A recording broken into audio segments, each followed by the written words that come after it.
entendido. Este libro, cambio la cámara. Este libro cuenta la historia desde el punto de vista de los que estamos en la empresa. Okay. ¿Sí? Entonces, yo creo que es importante que les facilite un libro, René, que se los haga llegar. Ahí creo que es más fácil llevarlo cerca de Cuernavaca, la Ciudad de México, Claro, en algún viaje que vaya alguien, claro. se los hagan entrega. Y hay también otro que se hizo de testimonios de distribuidores, que cuenta la historia del canal. No, de hecho, en la conversación con René no nos comentó de eso. Sí, bueno, aquí lo bueno es que platican conmigo y lo que se le olvida a uno lo dice el otro y ahí va saliendo. Perfecto. Ahí no somos como dos gotas de agua, pero nos complementamos, ¿no? Me parece muy bien. El escenario. Pues mira, ¿Qué te parece si empezamos desde el principio, como llevamos todas estas, y ahí va saliendo todo, ¿sale? Excelente. No hay cuidado aquí. ¿Dónde nace? Si sale alguna palabra que se vaya así de esas que le censuran a Xochitl ahora que estamos en tiempos políticos, pues ya ustedes se encargarán de hacer. Nos encargamos de todo esto, no te apures. Muy bien. ¿Dónde nace José Luis de Alba? Bueno, mira, yo soy mexicano a mucha honra, nacido en Guadalajara por los cuatro costados en un barrio que es el barrio de Analco, entre el barrio de Analco, que fue donde fueron las explosiones en aquella ocasión, y hacia la parte, subiendo de la calzada. Guadalajara se divide por el río San Juan de Dios. Okay. Entonces, la gente fifí nacía del río San Juan de Dios hacia las colonias nice, básicamente es el sector Hidalgo y el sector Juárez. Okay. Y los que somos de barrio nacimos de la calzada Independencia hacia el otro lado, que era el barrio de los indios, donde está el mercado de San Juan de Dios y los sectores Reforma y Libertad. Tanto René como yo somos de ese. René es del sector del sector Libertad y yo soy del sector Reforma. Entonces él nacido en también arriba de la calzada, somos de barrio, de los que te tienes que aprender a defender, y con los amigos que a veces terminan siendo con el que te peleaste, pues agarras y entiendes la ley, así se agarra uno a madrazos y terminan siendo tus mejores amigos. Así es. Y nada de caer ni nada, se aguantaba uno, que se tiene que aguantar uno. No, sí, claro, pues ahí es más, sabías que si te llorabas y demás, pues ya sabes lo que te podían decir. Yo te puedo decir que yo me peleé hasta con un boxeador, así me puso una madrina, pero pues al final tenías que hacerlo, ¿no? Claro. Entonces yo nazco en barrio, estudio en escuela de monjas. ¿Cuándo naces? ¿Qué fecha? El 2 de septiembre, yo soy Virgo. En el horóscopo occidental soy Virgo y en el horóscopo chino soy Caballo. Entonces tengo una combinación que va bien con mi carrera por el lado de Virgo, muy estructurado, muy disciplinado, pero por el otro lado, como Caballo, quiere andar y treparse y correr. Entonces soy un híbrido entre eso. Por eso también explica, primero, antes que ser contador, yo soy programador. Yo me gradué de programador cuando estudiaba la prepa. Estudié en una escuela de monjas, en una escuela primero pública, vamos a decir, pequeña, luego de monjas, hasta la secundaria, y luego en la gloriosa escuela vocacional, era una escuela de la Universidad de Guadalajara, una tecnológica, vamos a decir, donde llevé la prepa de 2 años, y luego estudié contaduría pública, pero simultáneo a la prepa, estudié programación de computadoras, porque me llamaba la atención cuando salían los anuncios de la televisión, las cintas, aquellas series, donde se veían que daban vueltas las unidades de cinta y salían los discos y todo eso. Okay. Y pasaba caminando por las oficinas de IBM en Guadalajara, que estaban en hoy es Avenida Vallarta, la Avenida Juárez, era de doble sentido, ahí estaban sus oficinas. Entonces yo las veía y me llamaba la atención. Y veía las series donde aparecían las consolas de computadoras que se prendían y apagaban las lucecitas. Entonces yo dije, yo quiero estudiar eso. Entonces estudié inglés simultáneo a la secundaria, luego seguí tomando cursos, entonces tenía un buen nivel de inglés y me metí a estudiar programación. Eso fue la base de lo que luego fue Compaq. ¿Por qué? Porque primero fui programador de computadoras. Okay. Y mi papelito que lo guardo decía ingeniero, que no era cierto, pues no, tenías una carrera técnica. Exacto. Pero sí me estructuró mucho para ver eso. Entonces, ¿En qué año naciste, José Luis? 1954, 2 de septiembre, como dije ahorita. Voy a cumplir 69 años. Perfecto. Es una fecha simbólica, los 69, ¿eh? Claro, por supuesto. Ya ves ahí todo lo que involucra, ¿no? Claro, debe de serlo así. Y dicen, oye, hay algunos que ahí se quedan desde el 69, ¿no? Que no pasan de ahí, claro. Entonces dicen, feliz de 69. Dicen, aquí estoy muy a gusto y me prefiero quedar. Entonces, el escenario es que nazco en un barrio y me llama la atención estudiar programación. Eso fue algo que marcó el futuro porque primero fui programador. Ahora, fui programador de los de antes, registro unitario. O sea, yo me enseñé a programar con registro unitario, con cableado, programando con cables, con una hoja grande donde tenías que codificar con colores y poner cómo se conectaban los impulsos eléctricos, se mandaban un acumulador y luego otro. Wow. Y luego programando en ensamblador, programando en COBOL, Royol y RPG. Y sistemas administrativos. Eso fue simultáneo a la prepa. Y al estudiar eso, pues obviamente me llamaba la atención, pero mis padres no me hubieran dejado estudiar en donde había carreras, que en el UNAM, y que podía estudiar la carrera, o en el TEC de Monterrey. Dice, no, pues no te vamos a mandar ahí. Entonces dije, oye, pues voy a tener que estudiar otra cosa. Pues vamos a estudiar algo administrativo, porque eso de ingeniería electrónica, René es ingeniero en comunicaciones y electrónica, ajá, y se sonaba conmigo. Yo no voy por fierro, yo voy por todo lo que es la parte de programación. Entonces, ¿qué decidí estudiar? Una carrera administrativa. Y entonces, ¿qué pasa? Dice, oye, entre administración, dije, no, administración es puro rollo, maestro. Ahí se la pasan que la definición del puesto, que recursos humanos, que la motivación. No, yo decidí estudiar contaduría pública. ¿En qué universidad?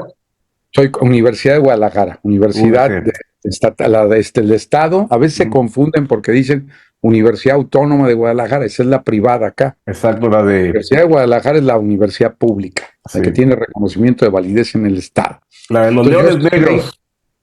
Los Leones Negros, los famosísimos Leones Negros. Exacto. Yo trabajé en la universidad, por cierto, cuando estaban los Leones Negros y estaba encargado de la nómina y sacaba su nómina. ¿En serio? ¿Los Leones Negros? Sí, yo trabajé en la Universidad de Guadalajara, ahorita platico de eso. Okay. Entonces, el escenario básicamente que fue que habiendo estudiado eso, decidí estudiar contaduría y ahí empiezan las sincronicidades. Decidí estudiar contaduría porque tenía más contenido académico y dije, un argumento fue que podías luego revalidar materias, estudiabas 2 años más y salías con las 2 carreras. Okay. O sea, en 7 años tenías las 2, la licenciatura en contaduría y la de administración. Entonces, empezando ahí en la carrera, empecé y uno de los profesores, Jaime Raffles, que él luego trabajaba en una compañía, él trabajó y luego estaba como consultor independiente en, no sé si recuerdan, en Honeywell Bull. Honeywell Bull, ¿cómo no? Claro que sí. O sea, eran de los que se llamaban los 7 nanos, era Blancanieves, que era IBM, y los 7 nanos. O IBM y el Bunch, que era Borrox, Univac, NCR, Control Data y Honeywell. Ese era el Bunch. Entonces yo trabajé en el Bunch, en Honeywell. Entonces, ¿pero por qué? Porque mi profesor había trabajado ahí y dijo, oye, hay una oportunidad acá. Y ese fue un método que marcó también la historia de René, y ahorita les digo por qué. Resulta que apliqué, hice exámenes y luego me metieron en un grupo y de ahí sacaron candidatos. Yo ya sabía programar, estaba en 3er semestre de la carrera y me seleccionó para trabajar como programador. ¿En qué? En COBOL. Y entonces te dejaban, en aquel entonces, ¿cómo programabas? Si ustedes recuerdan, te daban lo que se llamaba consignas de programación. Que era una descripción de lo que ibas a hacer con los archivos que iban a entrar, los procesos que ibas a sacar, los reportes o archivos que ibas a generar. Y eran las famosas consignas de programación, podían tener 50, 100 páginas. Hoy los chavos ni saben eso, porque programan a puro aventar código, ¿no? Entonces, y en aquel entonces tú programabas y tenías que hacer corridas de escritorio, hacías diagramas muy bonitos con tu plantilla, le ponías pruebas de datos y solamente tenías 5 compilaciones para dejar el programa, Sí, porque te da tiempo de CPU, ¿no? Era muy caro. Y entonces tú tenías que perforabas las instrucciones del programa, revisabas a mano, hacías una corrida manual y llegabas, lo perforaban, les decían en aquel entonces, si recuerdan, a las perforistas les decían las pérforas. Había muchos funcionarios en empresas y demás que de repente ahí tenían sus arenes.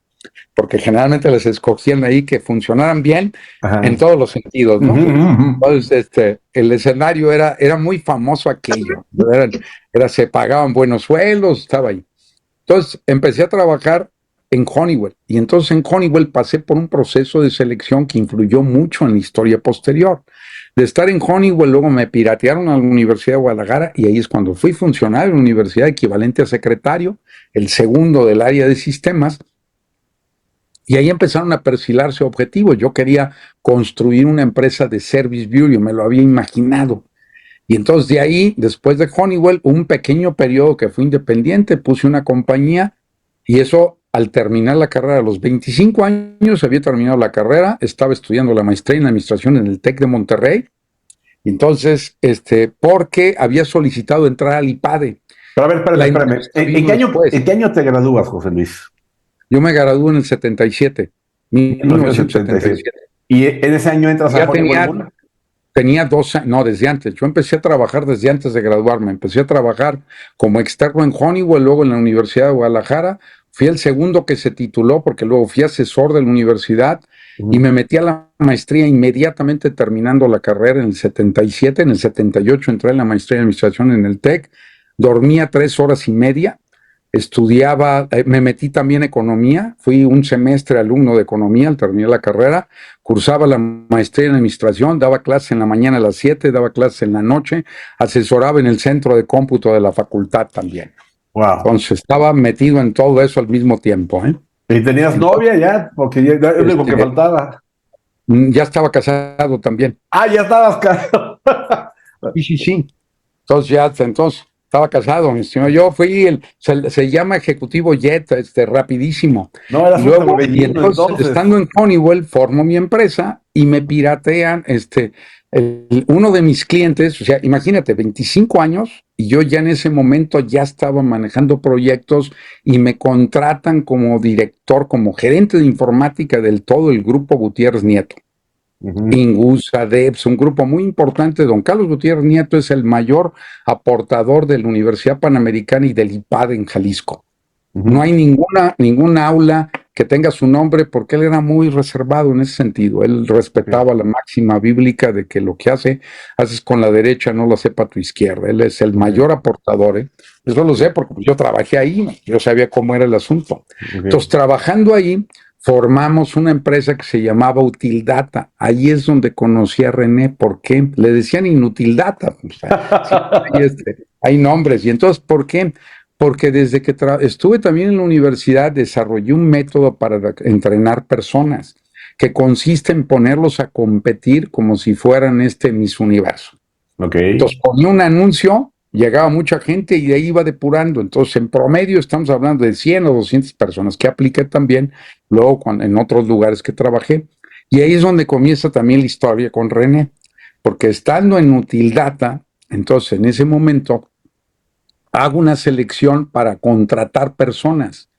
Y de ahí, de ese grupo, fui depurando, de más de 100 candidatos, fueron depurándose, y quedaron un chico, Carlos López, que luego se fue a IBM y trabajó en Estados Unidos, y René. En ese momento yo entro en contacto con René, estando en Utildata. Hay algo que yo prefería que no mencionaran. Yo estaba casado, pero falleció mi primera esposa en el parto. Entonces eso me agarró ahí en el caso de Utildata. Entonces ahí yo siento que pudieron haberlo manejado de otra forma, porque si hubieran sido más comprensivos, a lo mejor hasta en el Opus hubiera terminado, pero bueno, no pasó eso. En esa fecha yo estaba allí, yo ya había terminado la maestría, y mi trabajo final con un profesor, el doctor, ahorita se me ve el nombre, luego me acuerdo de él, había sido ministro de Comercio en Puerto Rico, y él me dio la clase integradora de la maestría y la de mercadotecnia. Y entonces nos dejó de tarea que pensáramos en una empresa, y ahí se me ocurrió hacer software empaquetado. Entonces, con otros 4 compañeros, 5 hicimos el caso, yo lo llevé, y ahí viene el primer logotipo de Compa, que les voy a mandar, ¿me recuerdan? Les voy a escanear la hoja con la que se hizo, donde viene computación en acción, que tiene el primer logotipo, que ese no es oficial, es el logotipo del caso del TEC. Se los voy a mandar, una hoja de ese. Entonces ahí me lo recuerdas por WhatsApp. Sí, claro. Les mando escaneado ese. Entonces ahí nace realmente computación en acción como nombre. Ok. Sí, y eso estamos hablando en el año 1981. ¿Sí? Antes de formar, 1980-81. Y ese nace porque yo ya era viudo en ese momento, me metí a terminar la maestría, porque ya lo comencé, hay que acabarlo. Entonces termino, y entonces llega, y en ese momento era viudo, camina. Y entonces yo trabajaba con don Carlos Gutiérrez Nieto, y era el responsable de informática de todo el grupo. Tuve que tomar decisiones de adquisición de equipo a los 25 años de edad, imagínense, que involucraban inversiones que hoy eran aquel entonces, eran $250,000, de aquel entonces, hace 42 años, ¿cuánto sería? Sí. Una buena...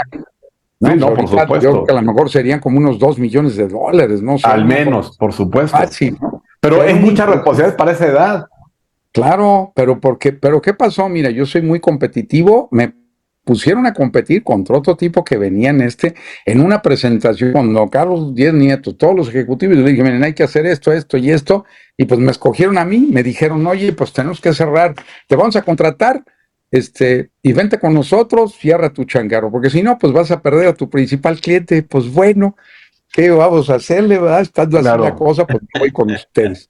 Estando con Gutiérrez Nieto, fallece mi esposa en ese momento, entonces yo estaba en la transición, termino ese, y resulta que estando ahí me ofrecen irme a Grupo SIDEC. Grupo SIDEC es el grupo que venía de la Siderúrgica de Guadalajara, Compañía Siderúrgica de Guadalajara, que luego se fusiona con la parte turística, 18 compañías, llegaron a ser más de 120. Entonces me piratearon y era un grupo de 2,000 colaboradores con 20 ejecutivos y me jalan como director de informática. Y dije, ¿y qué pasó? Ese fue uno de los grandes errores de mi vida. ¿Por qué? Porque dije, están en bolsa de valores y todo lo demás, ¿no? Todo lo contrario que tenía con don Carlos Gutiérrez Nieto desde el punto de vista humano, me explico. Una persona comprometida que estaba en eso. Me fui a un grupo, pero la llamada. Y además me dijeron, ya estaba casándome con mi esposa, Lupita María Guadalupe Razo, que hicimos adopción de mi hija. Mi hija nació cuando murió mi primera esposa, pero tiene nuestros apellidos, nuestros 3 hijos. Entonces me dijeron, oye, te pagamos el viaje de boda, los aviones, los hoteles, la renta. De aquí soy. Cancún y todo, Isla de Mujeres, o sea, y estamos hablando de eso pues en 1981. Entonces ahorita dices, oye, en ese momento digo, pues me voy. El día que llegué me estaba arrepintiendo. Un grupo que le daba más importancia al dinero, al capital, a la inversión en infraestructura que a las personas. Todo lo contrario. Pero en ese momento dije, a ver, maestro, ya llegué, no me puedo salir. Ya mi currículo ya se fregó, me tengo que aguantar. Pues ahí me quedé. Pero ya había puesto eso. Y ahí empezamos. Y luego resulta, y ahí van las coincidencias, que el director de auditoría, Tomás Torres Fragoso, hermano de René, era el director de auditoría de todo el grupo, le recuerdo. Yo era uno de los 20 ejecutivos que teníamos derecho a semanas en la Casa Alejandra. O sea, tenía 30 días de vacaciones efectivas con goce de 50 no, maestro, yo era de los top. Eran unas condiciones muy buenas. Top en una empresa así que cotizaba en bolsa y todo, y dices, oye, ya estás muy bien, no, pero eso no es lo mío. Entonces llega y me dice Tomás, oye, pues mi hermano fue seleccionado contigo, se llama René y fue aprobado y ya lo contrataron. Y René por el otro lado llega y se le va el que los inspiró. ¿Por qué? Porque René quería irse a estudiar una maestría y el doctorado acá era de CONACYT, ahí buscando una beca del Instituto de Investigaciones Eléctricas con un doctorado aquí. Y pues ahí Bertalicia Limón, también socia fundadora, que es la principal en la parte comercial del IMAC, pues platicó con ella y dijo, no, pues mira, mejor quédate, no te vayas allá, y se quedó. Y luego ya le habla a su hermano, me dice, oye, pues te podrías traer René. Y pues yo necesitaba a alguien técnico que estuviera conmigo para poder magar. Claro. Y se viene conmigo. Entonces ya intentamos en Grupo SIDEC.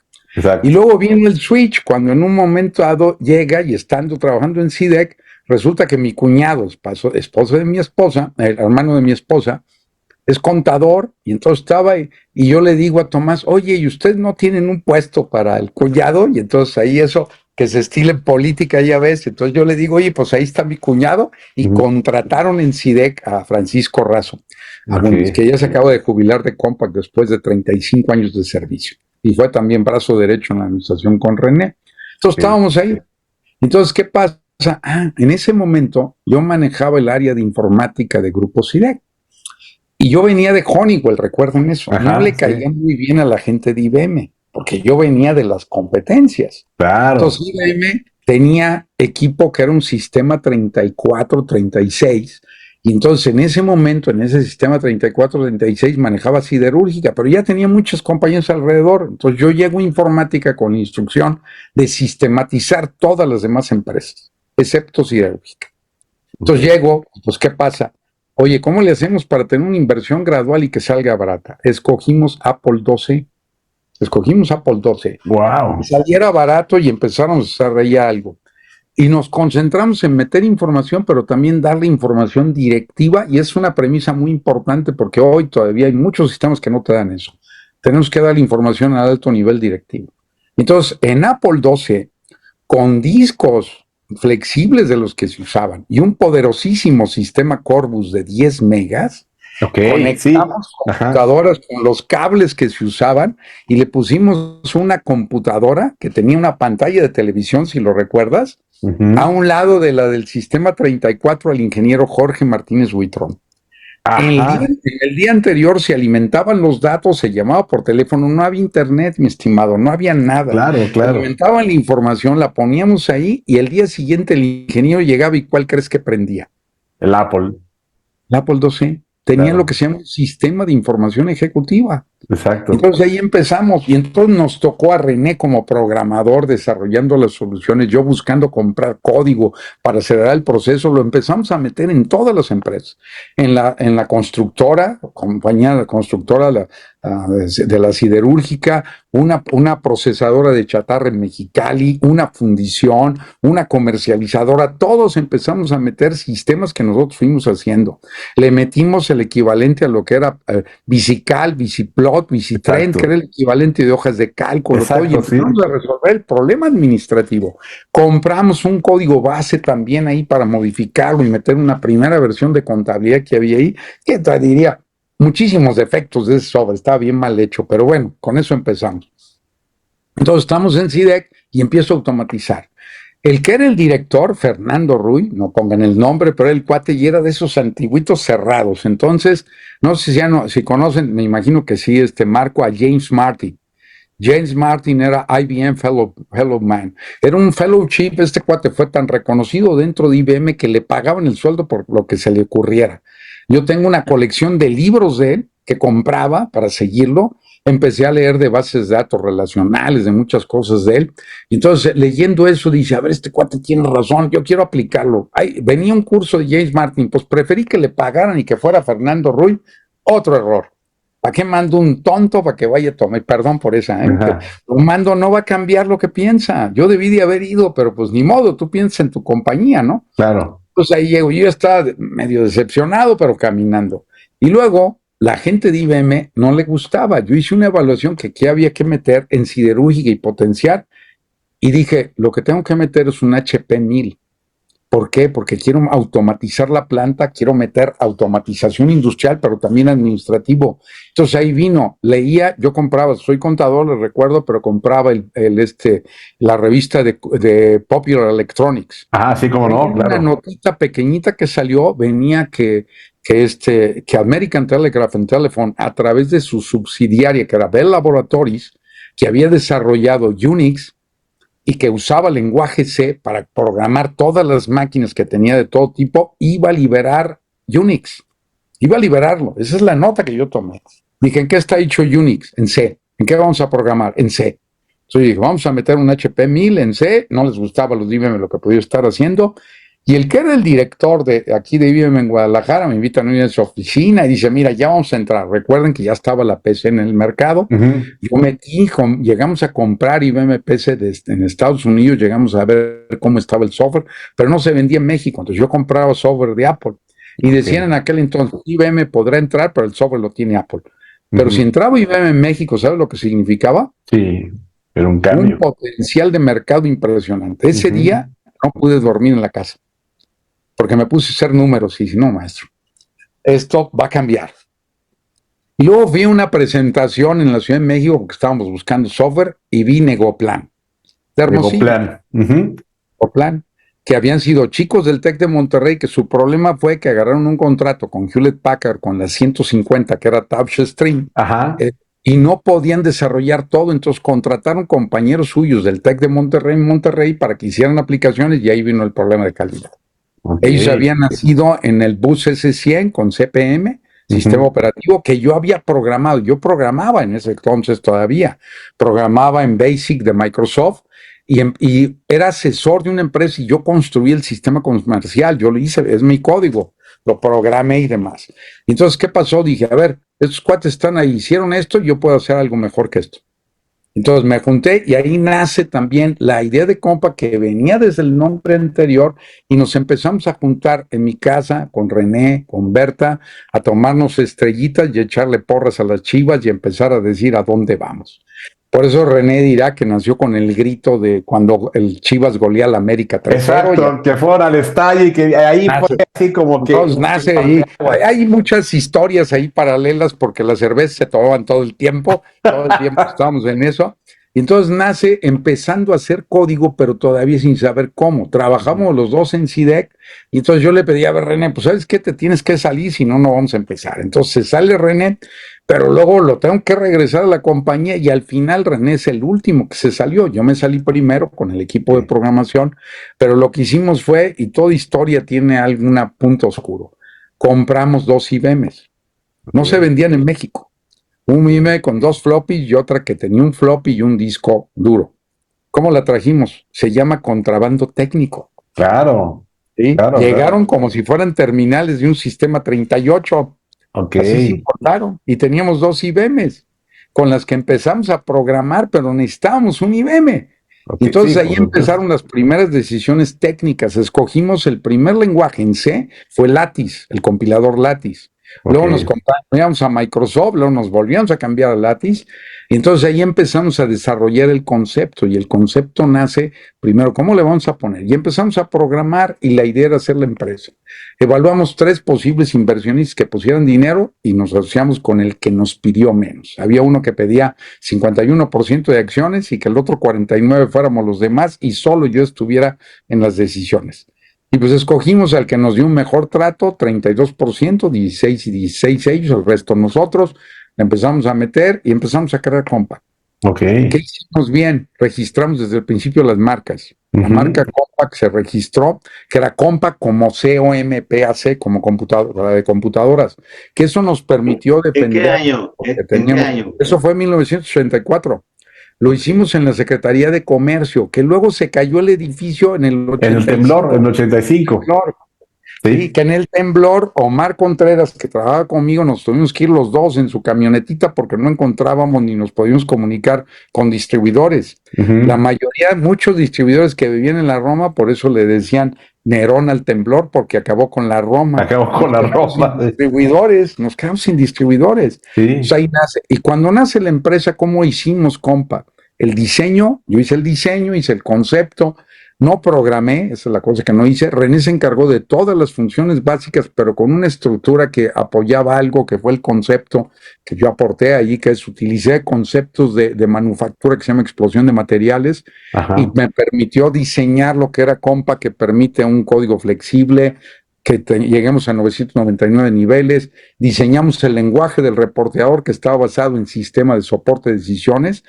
Era una herramienta que se llamaba ExecuCom, IFPS. Yo fui profesor de IFPS en la maestría del TEC de Monterrey, entonces me basé en el set de instrucciones de IFPS para crear el reporte, el lenguaje del reporteador, que es un primer punto. Siendo contador y programador, entendía que había que hacer un lenguaje que fuera adecuado para los contadores, cosa que luego lo perdimos porque lo hicimos más técnico, el reporteador, lo hicimos más de programadores, que no era la idea. La idea es que lo pudiera programar un contador. Entonces ahí nace el reporteador, que fue una ventaja competitiva, un software que permitía que en una computadora IBM PC con una configuración básica, manejaras una compañía, actualizaras en línea, y eso rompió paradigmas. Fuimos la primera empresa que tenía una contabilidad en línea. Es correcto. Uno de los primeros socios no le siguió porque dijo literalmente que no iban a querer la contabilidad que fuera en línea los contadores.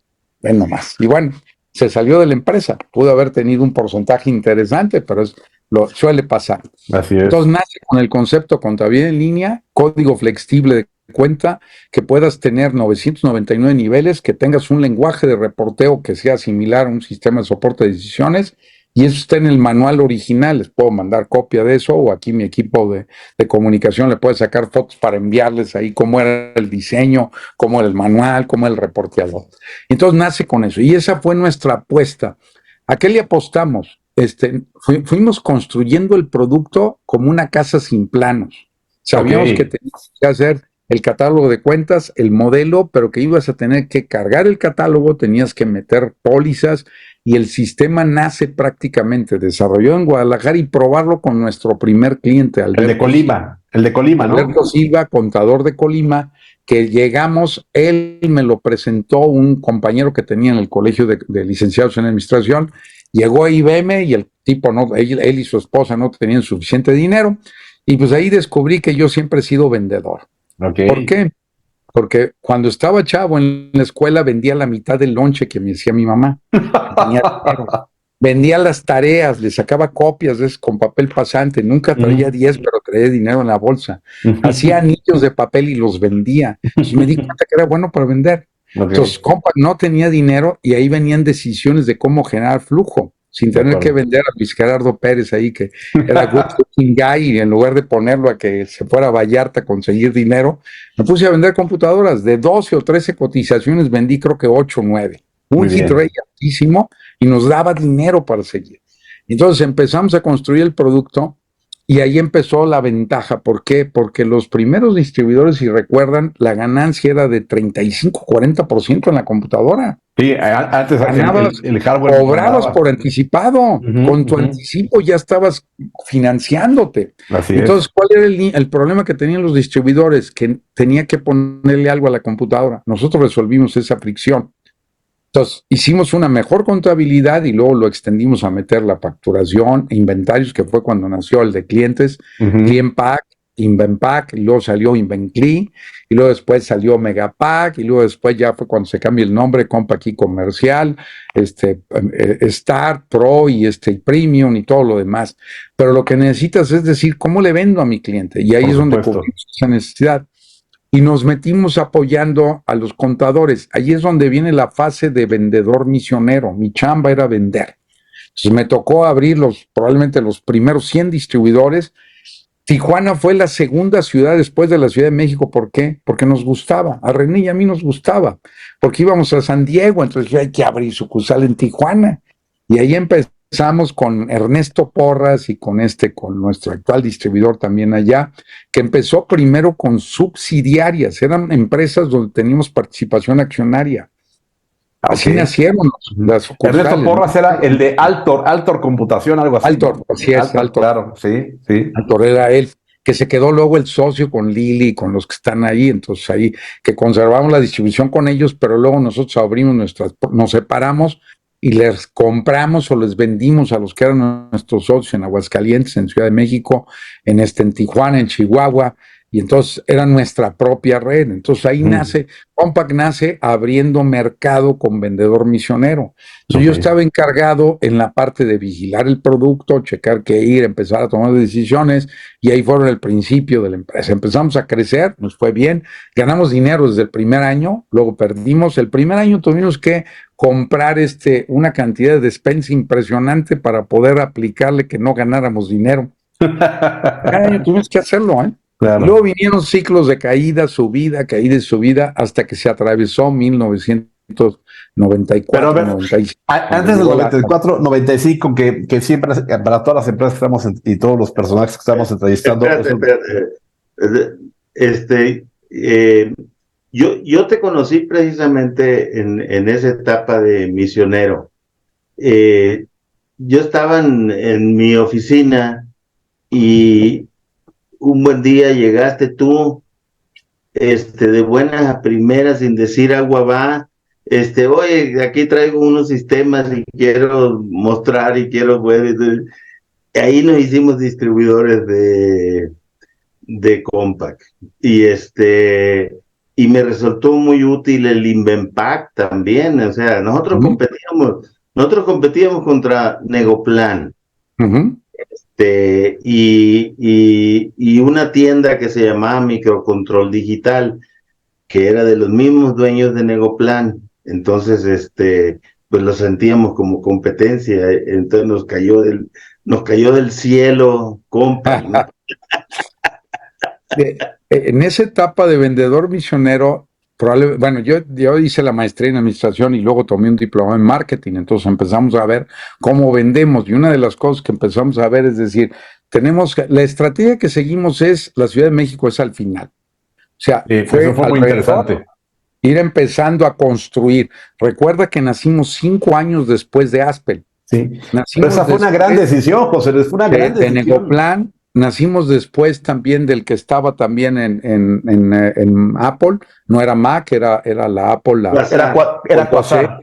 Quasar, exactamente, que todavía siguieron vivos. Ajá. Y entonces lo que nosotros hicimos, en aquel entonces había 3 liderazgos, la gente que en la Ciudad de México, que luego se consolidó Aspel, luego llegaron posteriormente los de Torreón, pero había también otro en Monterrey, que terminó metiéndose en mayoreo, fue adquirido por una empresa, ya desapareció, y nosotros. Exacto. Entonces, y siempre fuimos atrás El de Monterrey era Vital. Exactamente. Era Vital en Monterrey, sí. Vital, Aspel y nosotros. Y estaba en medio en Microsip en Torreón, que Torreón después. Sí. Y en Guadalajara, en Oaxaca estaba Sistemas Ilimitados. Sistemas Ilimitados se metieron, y de hecho el que es distribuidor aquí en Guadalajara y comenzaron haciendo la parte de lo que es fiscal, trabaja hoy conmigo, Miguel Ángel Triana. Hoy es mi director de la empresa. Él es el director de la empresa del ERP, de OpenLata. Ahorita luego platicamos. Oye, pero aparte, en ese tema del vendedor misionero, hiciste algo que siempre me llamó mucho la atención, porque ahí te ayudó mucho a tener un liderazgo en el mercado, que fue no solamente desarrollar a los distribuidores, sino que hiciste unas alianzas muy interesantes con los colegios de contadores. Eso fue quizás que cada vez que pasabas por una ciudad, hacías de tu lado al colegio, posiblemente la universidad del estado, o las más importantes, se convertían en usuarios de Compaq, y aparte hacías distribuidor. O sea que era un triple player que estabas haciendo casi siempre, ¿no? Y eso se basó en una estrategia desde el principio de la compañía. Mira, cuando yo empecé a hacer números y no pude dormir, una de las cosas que me di cuenta es que esto podía terminar siendo a money making machine. Así, a money making machine. El gran problema, y creo que les pasó a los de Negoplan, es cuando los socios se pelean. Lo que nosotros tenemos de ventaja es que a lo largo de estos casi 40 años, solamente hubo un caso en donde un grupo que éramos la mayoría, pero con una ventaja pequeñita, tuvimos que comprarles a otros socios que fueron los que aportaron. Que probablemente contó René, eso, yo omito el nombre, sí viene en la historia de Compaq, pero les compramos porque teníamos una cultura diferente. Entonces ahí la parte que nos ayudó a nosotros fue la cultura. Por eso yo le llamo cultura y talento. Entonces eso es lo que le permitió tener solidez a la empresa. Y la apuesta, ¿dónde vino? 3 barreras. La primera barrera que yo definí fue tecnológica. La primera barrera tenía que venir de la forma en la que construimos Compaq. O sea, era muy difícil que nos igualaran, porque gente que había hecho sistemas grandes no lo podía bajar a un lenguaje C que trabajara con una configuración tan baja. Tenía que tener eficiencia. Y recuerda que yo programé también en ensamblador, y con René trabajamos eso. Lo único que no hice es hacer código. Yo luego sí regresé 11 años después de ser código, y yo soy arquitecto de software y tengo producto propio también. Entonces, el escenario es primera barrera en tecnológica. No va a ser tan fácil que tú me copies. Segunda barrera mercadológica. ¿Y cómo la definimos? Con algo que IBM desarrolló que se llama el Food Factor. Fear, Uncertainty and Doubt. Miedo, incertidumbre y duda. ¿Y cómo lo hago? Pues mis colegas contadores. Decir colega contador, y eso se dice en el IPADE, es que contador necio es un pleonasmo.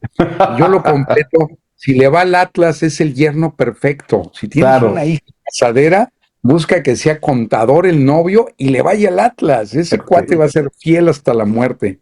El contador que tomaba Compaq se queda con él toda la vida. Es nuestra mayor barrera defensiva. Ok. Pero además subir a los colegios. Tenemos más de 1,000 escuelas y facultades que usan nuestro programa. Tenemos, no sé, ahorita probablemente sean 60, 70 colegios. Tenemos 80,000 contadores. Es una barrera y no los cambias de un día para otro. Es Y un correcto. contador que creara eso entendía su lenguaje. Pero confieso que solo trabajé 4 horas un sábado para un profesor porque dije, esto no es lo mismo. Me puso a ordenar documentos que para capturar. Pero sí lo hice cuando creamos Compa. Cuando creamos Compa, yo capturaba, yo probaba, yo estaba en eso. ¿Qué me sirvió? Pues, ser contador también. Por supuesto, claro. Los dos. Entonces, esa fue una gran barrera, que es lo que comentan, que nos permitió crecer, apoyándonos en los contadores, dar pláticas, llegar, pues me llegaron a invitar a Panamá a una convención de contadores públicos iberoamericanos, daba pláticas, me metía hasta la parte fiscal, terminamos. Cuando vino lo de los pesos, que se quitaron los nuevos pesos. me convertí en especialista en eso, en diseño de lo que iba a ser el producto. Sistemas Ilimitados era la parte que se conectaron con nosotros, el que creó sistemas había sido secretario de Finanzas en Oaxaca, se montaron hasta que nosotros con la adquisición, esa fue ya un movimiento que hizo René posteriormente, traerse a Benito Barragán, que es nuestro especialista interno, y ahí le metimos la fortaleza fiscal a Compa, que es nuestra gran ventaja, somos el más apreciado entre los contadores. ¿Sí? En la parte comercial, esa es la tercera barrera, la fortaleza fiscal. La tercera barrera es social.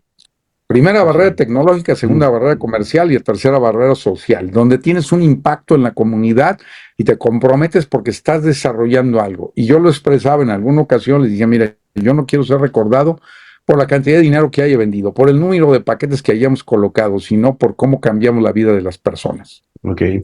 No nada más los que trabajan con nosotros, sino nuestros distribuidores, como tu caso, Marco, que les cambiamos la vida y generamos una alianza. Casos como, por ejemplo, Arnulfo Sandoval en Tampico, que lo conocí en una presentación en la Ciudad de México, me pidió, vamos allá, ¿y cómo le vendí? Pues su cliente más fuerte del grupo Tampico, le dije, ok, mira, cómprame tantos paquetes y yo me voy y pago de mis gastos el viaje, me hospedo, te doy entrenamiento y demás. Es lo que haces, es lo que estoy haciendo con el RP. Tienes que construir canal. Eso es algo que el que quiere ganar dinero luego no lo va a hacer. Tienes que construir un canal. Pero independientemente de esas tres barreras que fueron la parte de la estrategia, ustedes tenían un baluarte muy interesante porque comparado con los competidores, en tu persona estaba el publirelacionista, el hombre de las relaciones, el hombre que estaba en todos los foros, que tenía todos los focos, porque te hiciste en ese medio, eras el showman que daba las soluciones y andabas por todos lados, y eso te valió. Bueno, tienes que ser vendedor, pero también lo aprendes. Ir al. No, claro. Sé si se acuerdan del Comdex también en Las Vegas. Hombre, por supuesto. Me hice distribuidor de Comdex en Centroamérica, le peleamos a Patricia Farías la sede para el evento, hacer el Comdex México, ella lo ganó en Ciudad de México y luego vino la crisis. Y ahí es donde te agarra y dices, bueno, pero ¿qué pasa? En ese momento nos agarra, no estábamos apalancados, pero la distribución venía de mayoristas, eso nos pegó. Habíamos comprado Compuexpo, en una jugada compré Compuexpo, vendimos Compuexpo y le aprendí al Comdex a vender anticipadamente, eso nos dio flujo adicional. Claro. Porque teníamos dinero cobrado, 108 o 110 stands cobrados al 100%, se me cayeron 20 que ya no pudieron completar, pero teníamos dinero, pero no fue suficiente. Entonces ahí es donde luego ya yo renuncio, toma la batuta René y viene una decisión que viene en el libro, que es decir, a ver, compadre, somos compadres, René y yo somos dobles compadres. Entonces vino el escenario de decir, oye, y esa es una palabra dura, viene en el libro, le haces daño a tu compañía.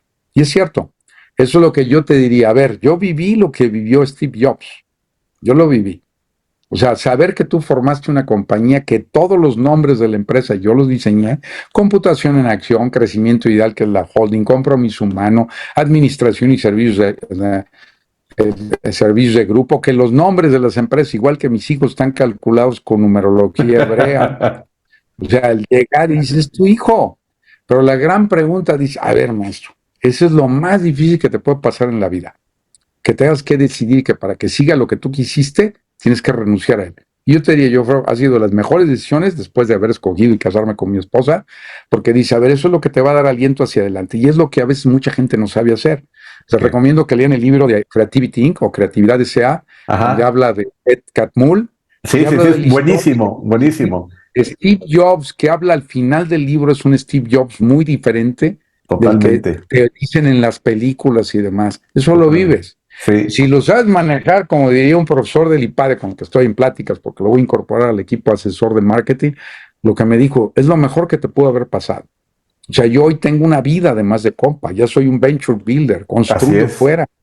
Entonces, ¿qué te diría? A ver, yo tengo una vida adicional. Para mí, Compaq no es lo único, y he hecho más cosas. Claro. Y entonces te diría, todos debemos de hacer eso, porque el problema es cuando tú te personalizas en tu compañía, dejas tu compañía y sientes que ya se acabó la vida, como los políticos. El primer día después de que dejas la presidencia, maestro, pues imagínate nomás. Haber tenido ¿En qué año fue eso? ¿En qué año fue eso? Es en 1995, o sea, el 94, 95 con la crisis, me agarra el 95, ¿sabes qué? Retírate. Pero es algo que le pegó a todo mundo, lo pude haber manejado diferente, sí, pero dije, a ver, maestro, yo ya no inspiro aquí al equipo, yo ya no inspiro eso. Y vino la etapa de René que tuvo que salir del back office, tuvo que salir de la parte de tecnología, crecer, y tú lo debes de haber visto, Marco, porque era básicamente tecnológico, creces. Entonces hoy te diría que somos más un poco como los de Google, porque yo tengo mi espacio, he construido otras cosas y yo puedo aportar a la empresa porque somos los principales accionistas. Sí, o sea, hacia el futuro adelante, hoy tenemos una experiencia que muchos no han tenido, ¿eh? Y aparte muy interesante para René, porque él cuando debuta como director general, que es en el 94, le toca 95, lo que sabemos. 95. Exacto, 95. Le toca un año sumamente difícil que pone a prueba su dirección, su liderazgo, sus decisiones. Y bueno, es por lo que quizás lo hizo ser tan buen director general, ¿no? Porque entró en un momento muy complejo y sin lugar a dudas, como él lo dice, te tenía cerca.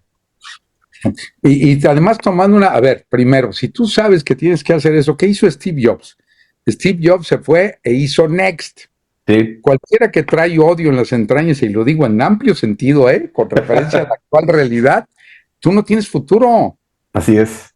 ¿Qué tienes que hacer? Primero, procesar eso. Y yo te diría, para mí, ¿qué significó? Después de 11 años, regresarme a programar y construir otro producto, Ciprex, que es un sistema presupuestal, es mi código, 95% de mi código, diseño y arquitectura propia, y le empecé a vender a gobierno. Empecé como asesor de toreros, a venderle a tesoreros municipales y a entender eso. Y luego un fundador de Compa que vendió sus acciones porque se metió a la política, que es Emilio González, que fue gobernador, que lo despedí 2 veces y él me invita luego a colaborar en campañas. Luego llego, soy subtesorero, secretario de Administración, secretario de Finanzas, me despide una vez y me dice, oye, me falta una, pues me vas a tener que volver a contratar. Pero ya me llegó a la grande. Entonces te diría, ¿qué aprendes de eso? A ver, maestro, nunca te conectes con lo que es el trabajo, ese es un calificativo temporal, nada más. Claro. Tú eres más que eso, ¿no? Y entonces ahí es donde puedes manejar y puedes ofrecer más a todos, a tus colaboradores, a tus clientes, a tus proveedores, a la sociedad en general, y empiezas a desarrollar un pensamiento, decir, bueno, ¿y todo esto para qué? Ahí es donde yo recomiendo que primero, antes que digas que va a ser una empresa, hoy soy coach de startups, hoy recibí una chica que está haciendo una empresa basada en gomitas y todo lo que es para reciclaje natural de lo que es frutas y demás, sin aditivos ni nada, con estancia en anaquel de 1 año, y yo hoy le di un coach ahí gratis. ¿Por qué? Porque así trabaja Silicon Valley. Claro. Entonces, tú puedes ofrecer algo más para mejorar el mundo. Y lo que hicimos luego, mi mujer y yo, la fundación, hemos certificado 18 fundaciones para que sean lo que aprendí en gobierno: transparencia, rendición de cuentas, medición de desempeño, gobernanza. Hemos certificado 18 fundaciones con un modelo que se llama el ADN. Becamos chicos de que aprendan inglés, como mis hijos, que son trilingües, que aprendan francés en Montreal, pero antes inglés en Toronto a menos 20 grados. ¿Qué le enseña a un mexicano? A ahorrar.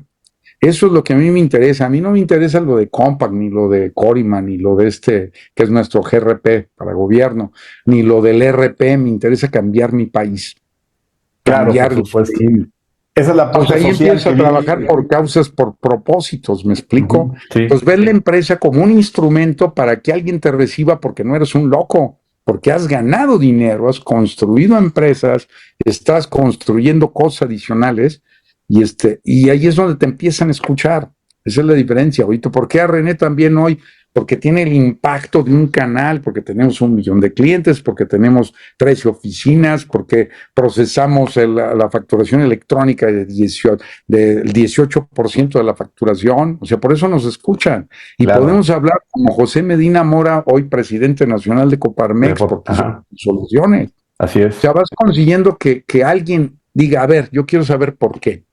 Y la pregunta más importante comienza con el libro de Simón Sinek, que es Start with Why, comienza por qué. Por eso es el Ho'oponopono. ¿Quieres hablar de mí? Yoda es marca registrada, tengo mi blog, tengo mi sitio, doy cursos de godines a emprendedores, es Yoda. De Alba, Yoda.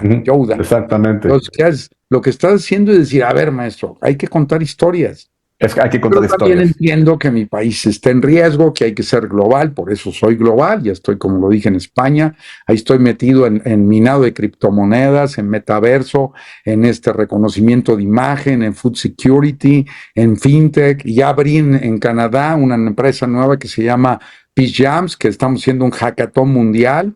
Entonces te diría, entonces tú dices, a ver, ¿para qué necesitamos eso? Necesitamos gente, empresarios que hay una historia, pero no nada más el pasado. Ya se jubiló, vendió, hizo un exit y sacó 5, 10, 20 millones de dólares y ya está viviendo a toda madre, perdón por mi francés, en Miami o en Los Cabos. No, ¿qué necesitas? Necesitas role models. Pero a ver, por ejemplo, tú que tuviste esta educación que de alguna forma es como la que han tenido muchas personas, es el tema de contabilidad, luego un MBA, todo esto. Al final hay algo en tu ADN que hace que construyas estos sueños y los hagas posible, que los sueñes y que los construyas, porque hay algo que te distingue de los demás. ¿Dónde lograste tener esta visión, este empuje y este propósito en tu mente? ¿Qué hizo que a pesar de que pasaste por el mismo camino, tienes un diferente resultado? La verdad está en tu interior. Por eso lo que tienes que hacer es conócete primero, ¿sí? ¿Qué tienes que hacer? El oráculo de Delfos. Pregúntalo, ¿y dónde está? Pues mírate al espejo. Pero recuerda tu infancia, cuando disfrutabas lo que hacías. Entonces, a mí me gustaba vender. ¿Qué encontré en Compaq? Que era vendedor. Claro. Luego me gustaba construir, luego mi hermano me los destruía, pero yo hacía ciudades de plastilina. Entonces, si hubiera tenido Legos, de hecho teníamos lo que era ¿cómo se llamaba? El equivalente a los Legos hoy, pero también era muy mecánico, era... El Mecano, ¿no? El Mecano, yo tenía un Mecano. Sí. Entonces, ¿qué hacía? Además leía muchísimo, tenía la enciclopedia Espasa Calpe en la casa completa, yo le dedicaba, si hubiera tenido internet, no, mi amigo. No. Oye, pero a ver, ¿y por qué crees que la mayoría de las personas, por lo menos de las que están cerca de nosotros, en nuestra realidad, pierden esa curiosidad y ese sentido de encontrar lo que más les gusta para... Porque tienes que retarlo. No los retan. O sea, ¿por qué René también siguió el proceso? Porque lo puse a competir. ¿Y sabes qué? Y él no sé si lo dijo. Sí. Pero cuando yo les dije en el entrenamiento, te recuerdo que eso fue con Gutiérrez Nieto. Le dije, a ver, señores, no todos van a llegar. O sea, ¿qué sí he tratado de no frustrarlos? Aquí entran 200 y a lo mejor eso lo hice en CIDEC. Cuando estuve en CIDEC, pusimos un anuncio, les mandamos una referencia en donde no les decía si era Lázaro Cárdenas de un lado o del otro, para que se equivocaran, que investigaran. Sí, que luego llegara que tenía que llegar. 50. Y luego de eso seleccionamos, entrevista, segunda entrevista, tenía como locos a los que le llamaban recursos humanos. Selecciono 70 en un curso en la mañana y en la tarde. Y luego de los 70 pasan 2, 3 semanas como si nadie supiera. Chavos que salieron de computación, de programación, y comenzamos desde cero, porque igualamos a todos. Aunque vinieras de administración, de contaduría, y empezamos. Luego de 70, es el modelo de Miss Universo. 70, luego lo bajas a 50, luego bajas a 30, luego a 35. Entonces, ¿qué vas a tener? Lo mejor. Bill Gates decía, solo se cambia el mundo con los mejores. Yo no necesito a todos, no estoy en la escuela, yo fui profesor. ¿Y qué hacía? Yo calificaba por curva, no por curvas, ¿eh? La mitad, la media, desviación estándar, ahí te da el 68%, 2 desviaciones estándar vas al 85, 89%, y luego 3 desviaciones ya anda sobre el 98, 99%. ¿Cuántos 10 vas a dar? 1, maestro, si acaso 2. Vas a reprobar a 1, a fuerzas. Claro, sí, por supuesto. Pues, ¿qué pasa? En la escuela te enseñan que tienes que pasar a todos. Cuando tú contratas, tienes que hacerlo al revés. Yo necesito a los mejores. Pero los mejores a veces no son los que en una entrevista salen. Hoy me lo ha demostrado. Yo no creo en las carreras ya. Hoy es a la carta. Tú contratas un hacker que tiene solo prepa y el cuate es mejor que un doctorado. Eso es IBM cierto. con su programa aquí en Eso es Guadalajara, cierto. el programa que se trajeron de Estados Unidos, que es un programa que ya llevan 2 generaciones entrenando 40 chavos de prepa. Yo estoy en eso también. Las universidades están en riesgo porque siguen en un esquema Claro. de total tradicionalismo y eventualmente certificaciones y habilidades muy bien, y competencias muy bien desarrolladas, no las pulen porque ese quizás sea el nuevo método para poder tener. Ese es el modelo. Tú aprendes, mira, ya no vale que estudies en el TEC de Monterrey o en la Universidad Panamericana o en el ITESO jesuita. ¿Cuánto te va a costar? Una buena universidad, la carrera te sale en 1,5 millones. Y entonces yo ahí tengo una fórmula que dice rotación sobre activos intelectuales. ¿Cuánto gastas al año? Divídelo en lo que te costó la carrera. Si tú te costó la carrera a tus papás 1,5 millones, ¿cuánto tienes que ganar? Rotación arriba de 1. Tienes que ganar 100 a 120 mil mensuales. Si no, no es negocio. No lo van a ganar. Así es. Pues yo lo que le dije, por eso René, cuando le dije, a ver, solamente muy poquitos de ustedes van a llegar. ¿Y qué se propuso alguien? Yo le voy a mostrar a este cuate que sí llego. Claro. Eso es lo que le falta a la educación, el reto. Por eso, ¿cuál es el camino? Llévalos al invierno, que está en menos 20 grados en Toronto. Así es. Que se la frieguen, que se enseñen a lavar su ropa, a llevarlos, a cocinarse, a estar limpios. Y que no haya zona de confort, porque la zona de confort es el peor enemigo que puedes tener. ¿Estás de acuerdo? Ese es el problema. Que te estés Por eso, los que están en la línea de Ecuador son los que están menos desarrollados. Todo lo que significa la línea del Ecuador y donde hay calor, están fregados. Claro. ¿Dónde se desarrolla? Donde hay carencias. ¿Cuáles son los países menos corruptos del mundo? Los del norte. Los nórdicos. Luego bajas y poquito más corruptitos, Alemania y demás. Luego te vas al Mediterráneo, Portugal, España, Grecia, Italia. Sur de Francia, Italia, mi estimado. No. Así de Turquía. ¿Cuál es la gente más trabajadora? La del norte, Monterrey. Yo soy extraterrestre, maestro, en pocas palabras. Yo tengo ADN extraplanetario. Entonces, ¿qué es? Espíritu competitivo. Soy muy competitivo. Tengo 2 operaciones de rodilla izquierda, 2 de derecha, mano y de bursitis. Ya no puedo jugar ni squash, que lo jugada, ni frontenis, ni tenis. Lo disfruto, pero ¿qué tengo que hacer? Caminar y hacer otras cosas. Disciplina, ¿qué tienes que hacer? Eso, mi amigo. ¿A dónde quiere llegar usted? ¿Y por qué quiere llegar? ¿Por qué y para qué? ¿Y para qué? ¿Qué vas a hacer cuando llegues, no? Claro. Tienes que tener un propósito, maestro. Hay gente, chicos, ¿y qué pasa? Que el problema es que se meten a trabajar y empiezan. Mira, el modelo americano es el modelo de un mundo feliz. Aldous Huxley. Drogados y endrogados. Tengo un libro con dibujos y demás al estilo de no sé si conocen la técnica de lo que es psicomagia. Psicomagia. O sea, es básicamente el negocio hoy bueno, el que hice el autor ahí, su hijo falleció, fue nuestro mentor en algún momento, pero entonces él ¿de qué vive? De dibujos y estrategias. Tú lo que tienes que hacer es reprogramar a la gente. La técnica más accesible hoy es lo que se llama, ¿cómo le llaman? De cosmogonía, ¿no? Ahorita se me va el nombre de ese. ¿De las constelaciones? Constelaciones. Constelaciones. Psicomagia es más agresivo. Es en un día tú llegas y pácate, le dices, te reprogramas completamente. ¿Qué le pasa a los jóvenes? Que luego llegan y le echan la culpa al pasado, como ciertas gentes, ¿no? Así siempre es, sí. Entonces, que no pueden su responsabilidad. O sea, yo a los 19 años me salí de mi casa, a los 19, por diferencias políticas. Mis abuelos, los 2 políticos, mi padre político, yo no estaba de acuerdo. Él fue diputado federal cuando estuvo Díaz Ordaz. Yo no estaba de acuerdo desde secundaria y dije, nos vemos. Conseguí mi primer empleo a los 19 años. Desde entonces voy a cumplir 50 años trabajando ahora en septiembre. 50 años. Y es que eso marca. Yo tengo 50 años trabajando. Marca una gran diferencia. Yo comparto contigo. Yo empecé a los 17 y la otra vez que estaba en una conversación dije, es que desde los 17 años soy dueño de mis malas decisiones, de mis buenas decisiones y de por qué estoy aquí en este momento. Somos nosotros. Claro. ¿Estamos de acuerdo?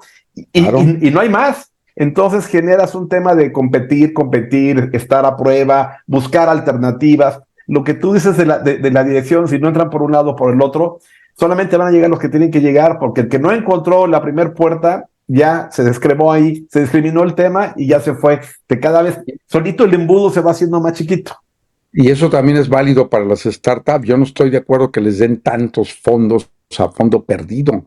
Tiene que ser una parte inicial para que pruebes tu concepto, máximo 5,000 pesos. Luego llegas y de aquí en adelante tienes que buscarte un socio. Entonces, y ahí también hay otro punto importante, solopreneurs. En España se ha puesto de moda los solopreneurs, que son cuates. Yo creo en que tiene que haber un equipo de 3, al menos 2, y ahí comparto con René un hacker y un hipster. Pero ¿cuál es la diferencia? Que yo te diría, René con su crecimiento potencial posteriormente se convierte también en un hipster y yo también era hacker porque soy programador. Claro. Entonces te produce un equipo que se complementa. Idealmente, si tienes a alguien que maneje la administración y finanzas, pero que también sea dueño, aunque sea un poquito, te equilibra las decisiones. Tienes a alguien que tiene de producto, alguien que tiene de mercado, de negocio, y tienes a alguien que hace un balance. Ejemplo, Creativity Inc. Tienes a los 3 ahí y el cuate que entendía que es el que forzó las decisiones, nos vamos a bolsa, le vendemos a Disney, etcétera.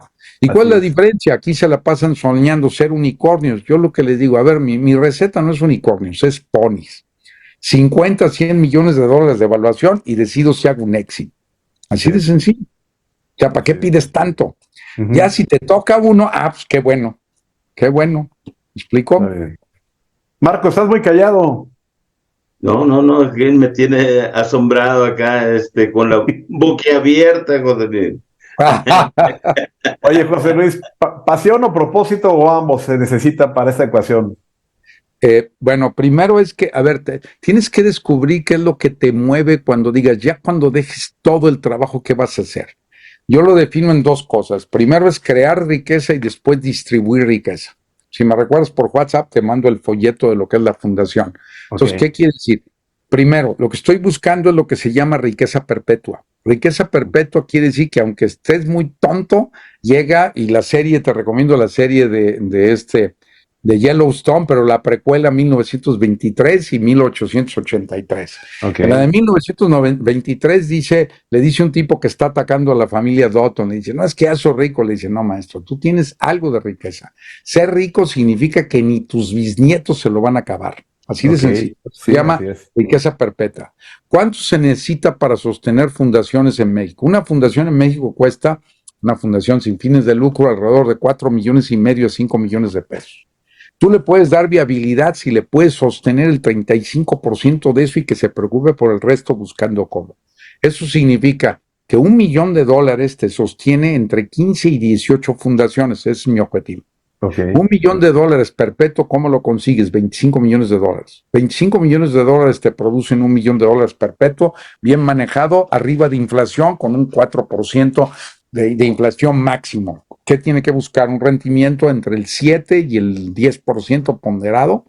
¿Y eso con qué se consigue? Un híbrido. En México no se puede, porque no puedes tener una fundación, un charity trust, un fideicomiso de caridad que garantice eso. Ya se demostró con lo que pasó con en Puebla, ¿no?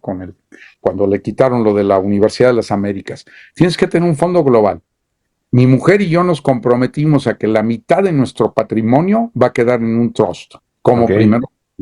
¿Qué necesitas? $50 millones.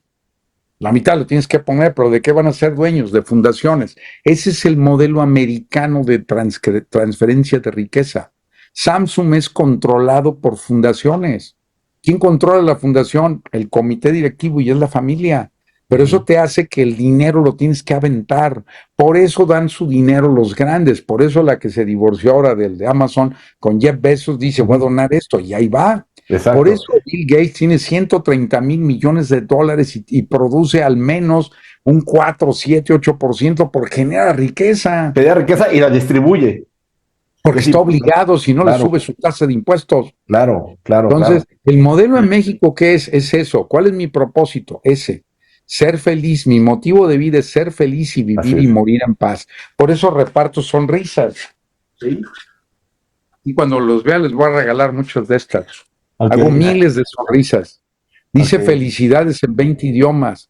Lo hice primero en español, pero luego viajo, lo puse en inglés, luego le puse felicidades en 20 idiomas y ya le voy a poner idiomas de aquí en Wixárika y en náhuatl y demás, se lo voy a poner por el reverso. O sea, ¿cuál es mi propósito? Eso, cambiar el mundo. ¿Cómo lo concreto? A través de la fundación, ser feliz y vivir y morir en paz.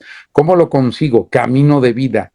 Servir, ser, saber. Originalmente era al revés. Yo buscaba más el conocimiento. Hoy digo, primero tengo que servir y sirviendo voy creciendo como persona y creciendo logro el conocimiento. Así de sencillo. Totalmente de acuerdo. Muy bien. Oye, yo tengo una duda. ¿Cuándo se te ocurrió o cuándo fue que cristalizó en tu mente la idea de que necesitabas distribuidores para manejar tus paquetes? Desde el principio.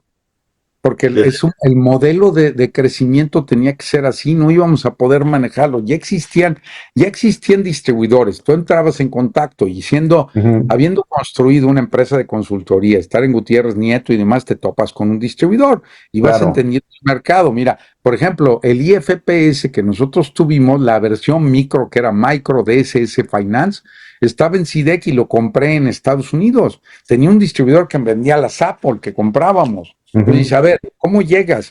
Tú lo que tienes que pensar de qué tamaño es el mercado y la primera regla, primero voy a ser rico a otros y yo me voy a hacer después. ¿Cuál es la diferencia? Hoy en términos mira, hay un libro que le recomiendo para entender lo que pasa y quién logra el dominio de mercado. Primero ese comienza con qué y hay otro que se llama Blitz Scaling. Blitz Scaling es el modelo que se sigue para ser una startup dominante. ¿Qué tienes que hacer? Llenar el espacio competitivo. Esto es velocidad. El capital se levanta para que no le dejes espacio a la competencia. Eso que te obliga. ¿Y cómo lo consigues más rápido? Lo mismo que aprendió Dell en América. El porcentaje más alto de venta de Dell, que comenzó vendiendo directo, en América Latina lo hace a través de canal. Creo que entrevistaste a Álvaro Camarena. Claro, entonces, así es. Te diría, ¿cómo se dieron cuenta? En México es you know who, no es you know what. Exactamente, you know who, claro. Y en América Latina, en España no es así. En España, ¿cómo se distribuye el software? A través de lo que son los operadores telefónicos y luego bancos que entran en eso. Porque no existe el concepto de que llegue alguien y te ayuda. ¿Por qué? Porque son más educados. La gente aprende sola. Y entonces cuando se van al modelo de la nube, asumen que la gente se va a meter solita. Sorry, maestro, el mexicano no trabaja así y en general en América Latina. Menos en Chile. Chile es más de autoeducación. Es correcto. Me explico. Entonces, yo te diría de inmediato, porque fue decir cómo crezco. Y entonces fue las primeras sesiones de capacitación, lo hicimos en Avenida La Paz y Chapultepec, en un hotel que se llama Lafayette. De los primeros que fueron es Bertalicia Limón. ¿Por qué? Porque Berta también influye. Ajá. Ella nació un año antes. Limac nació un año antes. Un año antes, así es, correcto. Entonces, ¿qué pasa? Limac fue un factor de crecimiento importante, pero combinado con una velocidad de levantar canal. Claro, sí, por supuesto. Porque aparte con ella... ¿Cómo se vuelve? Mira, Marco, esto es exponencial. Desde el principio, mis cédulas de provisión, que era primero no estaba Excel todavía, utilizabas Multiplan, que era el que estaba, luego después Lotus. Lotus y el otro 4 Pro. Nosotros usamos 4 Pro con WordPerfect y combinado con el software de Business Intelligence canadiense. Usábamos los tres y así generaba mi informe. Y modelos que tenía, incluí desde el principio en el análisis el modelo de DuPont, que es margen, rotación, palanca, para analizar la parte financiera, que eso sigue siendo válido. Y entonces en ese modelo dice, a ver, ¿cómo crezco? Y es muy sencillo, a ver, ¿cuánto puede vender un distribuidor? En el caso de Compaq es generar leads, o sea, haces eventos masivos para captar leads que se los pasa al distribuidor. En un RP es diferente, necesitas un canal calificado, no puedes tener tantos. Si Compaq tiene 2.500, 3.000 distribuidores, 350 masters aquí, si con trabajos va a conseguir en un periodo 150, 200 distribuidores calificados para vender RP. ¿Cuál es la clave? Los números. ¿Cuánto te puede vender un distribuidor? Un distribuidor te puede vender de acuerdo a su instalación. Si instala y libera, que eso no lo hace mi competencia en RPs, que pueda liberar una instalación en 3 a 4 meses máximo. ¿Qué pasa? Se tardan años y hay unos que ni siquiera funcionan, a eso voy. Pero además, mi proyecto, ¿cuál es? Evolución de Algunos no terminan. ¿Perdón? Algunos nunca terminan, ¿no? 4 años y ahí siguen viviendo de las actualizaciones. Viven bien los distribuidores. Sí. Entonces, ¿cuál es mi premisa? El contador que usa Compact quiere seguir usando y es una barrera para el ERP. Yo se lo quiero. Yo le voy a seguir dando Compact. ¿Por qué? Porque mis socios de Compact tienen el 17% del ERP de acciones. Entonces, es continuidad. ¿Qué va a seguir usando? Va a seguir usando su Compact, va a seguir usando la facturación electrónica, va a seguir usando la nómina, Compact y nómina, va a seguir usando el almacén digital de documentos y yo me voy a meter la bronca de que todo funcione. Y le voy a dar migración natural. Esa es mi apuesta. ¿Para qué necesito el distribuidor? ¿Cuánto te tardas en instalar? Esa es mi premisa. Tengo que hacerle fácil la instalación. Ahí puedo competir contra el que me llames, contra Odoo, contra Soho, contra Intelisys, contra el que me pongas. Yo estoy viendo el beneficio de mi socio de negocio. ¿Cómo le hago la vida más fácil? Claro. ¿Me explico? Mi problema es que él, como tú comenzaste, Marco, así también, ¿cómo hago que venda más? Entonces, tengo que disminuir el tiempo de implementación. Cuando hicimos el GRP, el de gobierno, teníamos 700 operaciones, lo bajamos a 300 y bajamos el tiempo de implementación a 3 meses. Pero ahí se decide muy largo porque es gobierno. Claro. Si un distribuidor, un socio de negocio que se convierte en socio, tiene 2 perfiles. El que sabe vender pero no le interesa instalar y el que le sabe instalar y no sabe vender. O el que tiene los 2. Son 3. ¿Qué tengo que ayudarle a los 3? Tengo que construir capacidades. ¿Y de qué base? Mi distribuidor, y esos fueron mis numeritos. ¿Cuántos distribuidores necesito para vender tanto desde el principio? Entonces yo dije, tú vas a vender tanto. Si yo quiero vender 1000 paquetes al año, o como les decía, el paquete original, capacidad de producción, como viene en el sitio ahí de Facebook, podríamos hacer 20 paquetes a la semana. Ah, yo necesito vender 80. ¿Cuántos distribuidores tengo? Vamos suponiendo que cada distribuidor me puede vender un paquete cada 3 meses. Yo puedo vender por distribuidor 4. Si yo quiero vender 4 multiplicado 80 que puedo producir al año, tengo que vender 1000 y cada distribuidor me vende 4 al año, divídelo y necesito 250 distribuidores. Así es. ¿Me explico? Son números. Son números, sí. Son puros números. Son cuentas básicas para poder llegar al resultado. Muy bien. No, sí, me queda claro el enfoque, pero quería ver cómo me lo platicaba, pues, ¿no? Porque hay otra cosa más. A mí me gusta viajar. A mí me gusta viajar.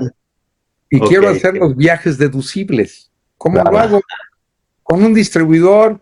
Por supuesto. Tengo una plática, una conferencia en el Colegio de Contadores y lo hago deducible, mi estimado. Así es. Y además mi esposa es la administradora del negocio del Family Office. Lo hago deducible, si no tendría que llevarme a la secretaria. Exacto. Luego la otra, en el IPADE te dicen, si tú no viajas en business, tu yerno lo hará.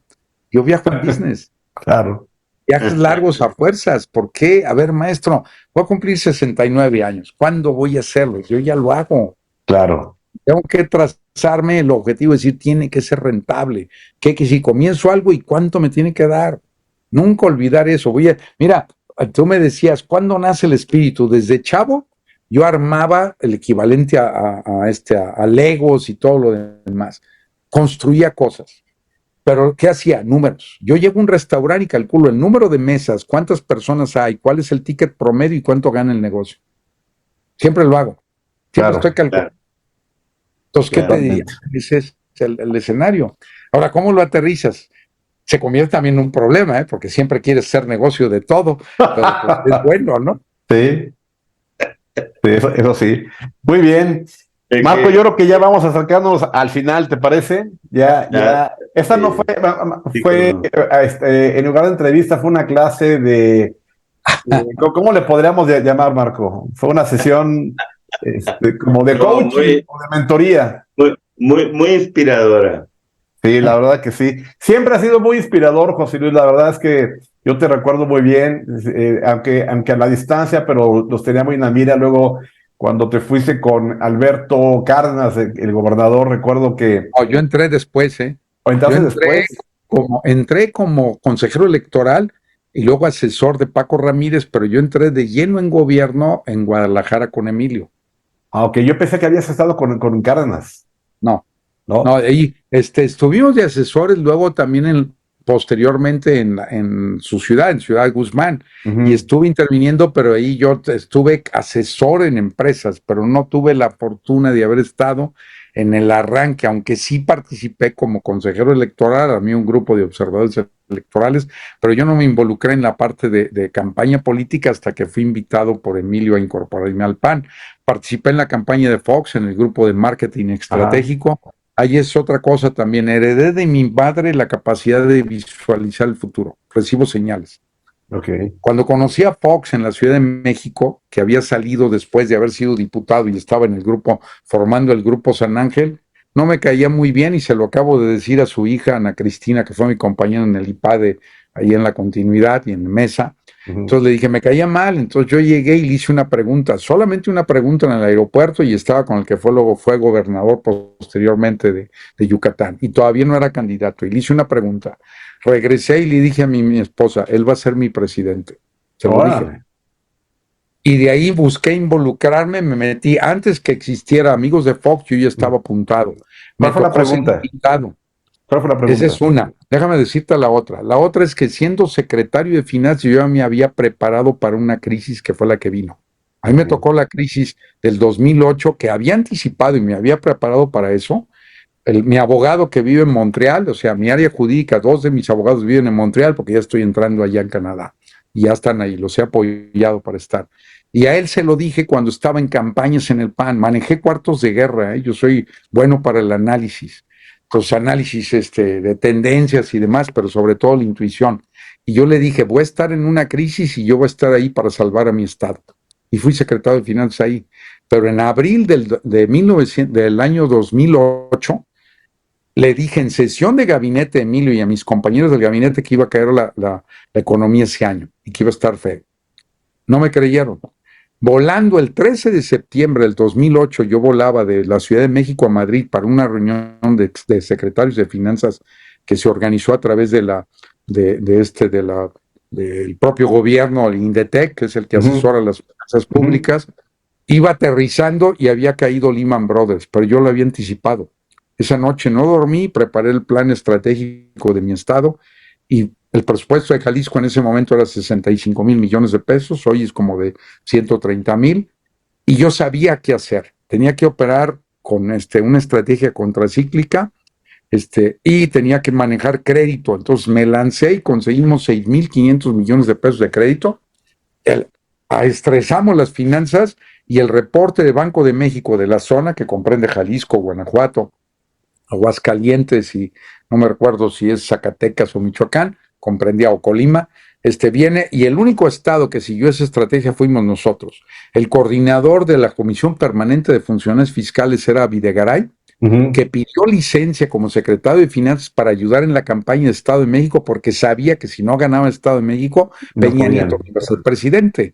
Y él me dijo cuando se despidió de los que estábamos, yo era miembro de la Comisión Permanente, Jalisco, ¿de qué se preocupa? Pero yo ya sabía que iba a pasar. Emilio, cuando fundamos Compaq, Emilio conoció, te hablo de 1984, en el 87, le dije a un alemán que estuvo en intercambio, en una sesión en la tarde, me llegan así, le dije, va a caer el muro de Berlín este año. ¡Qué caray! Cayó ese año cayó.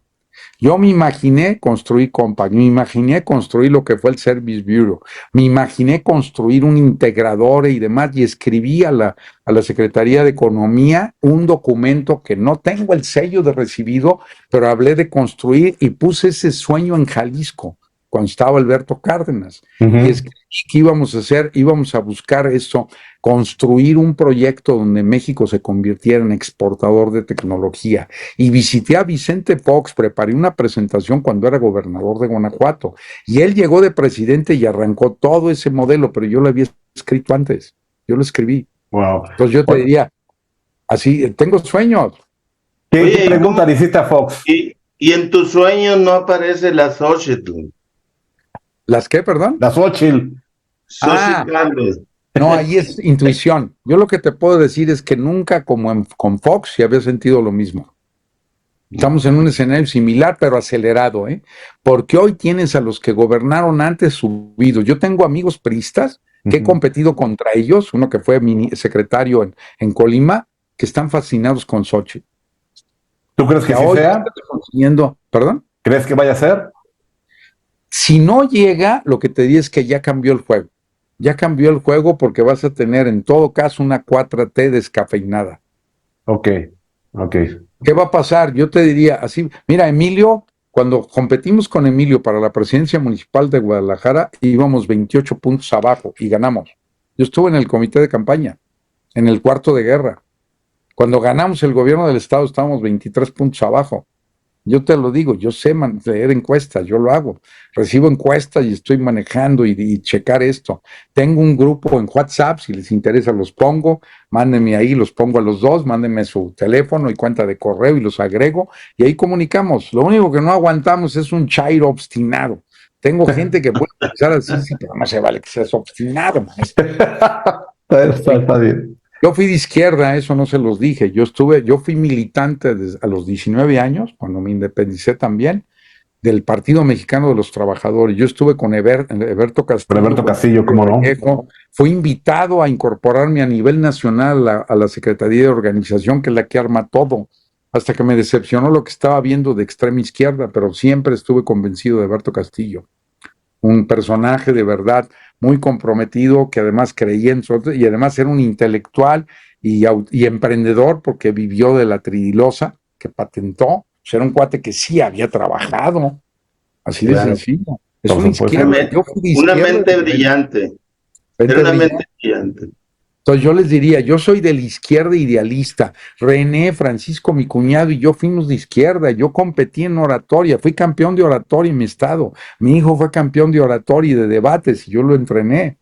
Entonces te diría, a ver, mi estimado, yo he recorrido el espectro político, padre priista, de abuelos priistas. Mi abuelo materno está su estatua ahí en Zacatecas. Mi padre fue secretario general de la CTM en el estado. Consiguió la primera jubilación activa con aumento de sueldo en la plaza, ¿sí? Pues les diría, él era priista, yo fui panista, hoy soy guadalupano independiente, él era líder sindical, yo soy empresario, él era atlista, yo soy chiva. Oye, en el 2007, cuando en marzo, creo que en marzo entraste al gobierno como secretario, te tocó ir cuando salió Eugenio Lordi de Baja California e hicieron una reunión de secretarios de finanzas y administración de todo el país. ¿Sí fuiste para allá? No, pero yo no era, en ese momento era secretario de administración. ¿Era secretario de administración? Yo era secretario de administración y me tocó hacer la primera Conagua, la reunión de gobernadores en Jalisco, porque Emilio lo agarró y a mí me tocó coordinar, manejé todo el proceso de la CONAGO, de la Comisión Nacional de Gobernadores, con el presidente Felipe Calderón y entendiéndome con el Estado Mayor Presidencial, y la herramienta que utilicé fue mapas mentales. Ah, qué bien. El que era mi responsable de enlace con el Estado Mayor, trabaja conmigo, es mi compadre, es capitán retirado, y es el que se encargaba de investigaciones especiales. Wow. Tengo contactos con la milicia y demás, ¿eh? Entonces ahí me mantengo informado de qué pasa. Está bueno. Bien. Muy bien. Oye, pues, ¿algo más que quieras preguntar, mi estimado Marco?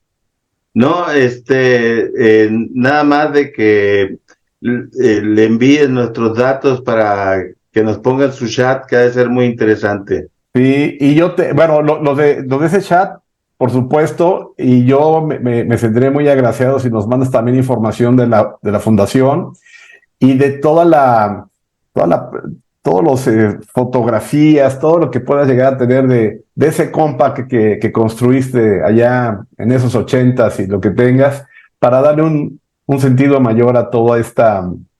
Hay un proyecto, no sé si René les platicó de la obra musical que se hizo, la sinfonía. No. Que le elaboró Juan Pablo Contreras, hijo de nuestro socio Fernando Contreras, que él estudió en Nueva York, es un director, un compositor de sinfonías y demás. Él escribió una para Las Muertas de Juárez. Okay. Y él hizo una de Compact, donde la partitura nos regaló un tanto para Berta, para René y para mí, porque son los acordes que están dentro de la sinfonía, ¿no? La influencia de René, de Berta y de mí mismo en la creación de Compaq. Qué padre. La idea de René ahora es hacer una película, pero esa la tiene por el importe, tiene que pasar por autorización del Consejo, no está en presupuesto, para conmemorar los 40 años. Y la producción en principio se le encargaría a mi hijo David. Okay. Mis dos hijos, tengo una hija, la mayor, que les digo que los dos son artistas porque ella estudió ciencias de la alucinación, estudió ciencias de la comunicación. Okay. Entonces, y vive hoy en Los Cabos, pero mis hijos son cineastas. Ah, qué padre. Entonces, el más chico estudió en el Vancouver Film School y el mediano estudió 3 años Derecho en la UP, con beca de excelencia, afortunadamente, 80% de descuento, hasta que decidió, dijo, lo mío es contar historias, y se metió a cine.